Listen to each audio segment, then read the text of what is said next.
সন্তানকে পড়তে বসানোর আগে একটি দোয়া ৩ বার পরে মাথায় ফু দিন। সন্তানের পড়া মুখস্থ থাকবে এবং পড়া সে ভুলবে না, পড়া মনে রাখতে পারবে। আমাদের ভিতরে অনেক সময় দেখা যাচ্ছে সন্তান পড়ে কিন্তু পড়া মুখস্থ হয় না।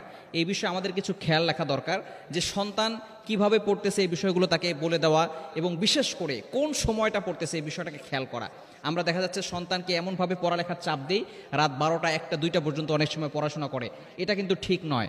দেখবেন যারা হাফেজ হয়, হেফজ যারা পড়ে, তারা কিন্তু দেখা যাচ্ছে 10টার দিকে 11টার দিকে ঘুমিয়ে যায়, শেষ সাথে তাড়াতাড়ি ওঠে, তারা তাহাজ্জুদের নামাজ পড়ে। এরপর ওই সময়টা তার মেধাটা প্রশস্ত থাকে।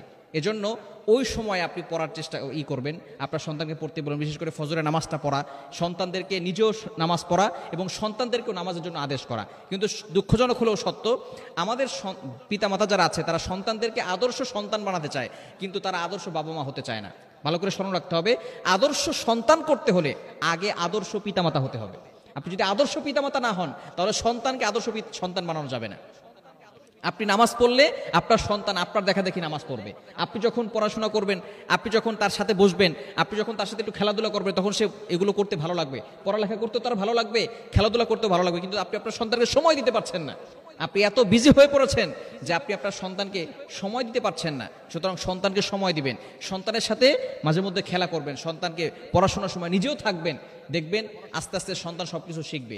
তবে সন্তান যখন পড়তে বসবে, পড়তে বসার আগে আপনি মাথায় 3 বার একটি দোয়া পরে ফু দিবেন। সেটা হচ্ছে আল্লাহুম্মা ফাক্কিহহু ফিদ্দীন ওয়া আল্লিমহু তা'ওয়ীল।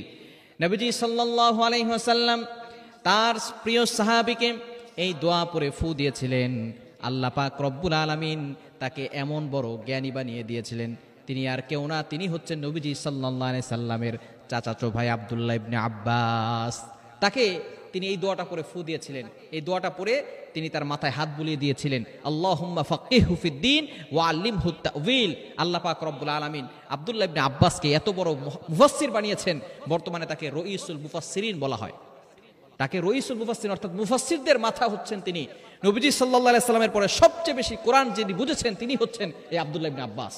সুতরাং তিনি, তার তাফসির হচ্ছে সবচেয়ে উপরের লেভেলের তাফসির। সুতরাং আপনিও যখন আপনার সন্তানকে পড়তে বসাবেন, পড়তে বসানোর আগে এই দোয়াটা বেশি বেশি পড়ে ফু দিবেন, আল্লাহুম্মা ফাক্কিহহু ফিদ্দীন ওয়া আল্লিমহু তা'ওয়ীল। এটা পড়ে পড়ে ফু দিবেন এবং সন্তানকে একটি দোয়া শিখিয়ে দিবেন। সেটা নবীজি সাল্লাল্লাহু আলাইহি ওয়াসাল্লাম এই দোয়াটা করতেন। এটা হচ্ছে রব্বি জিদনি ইলমা।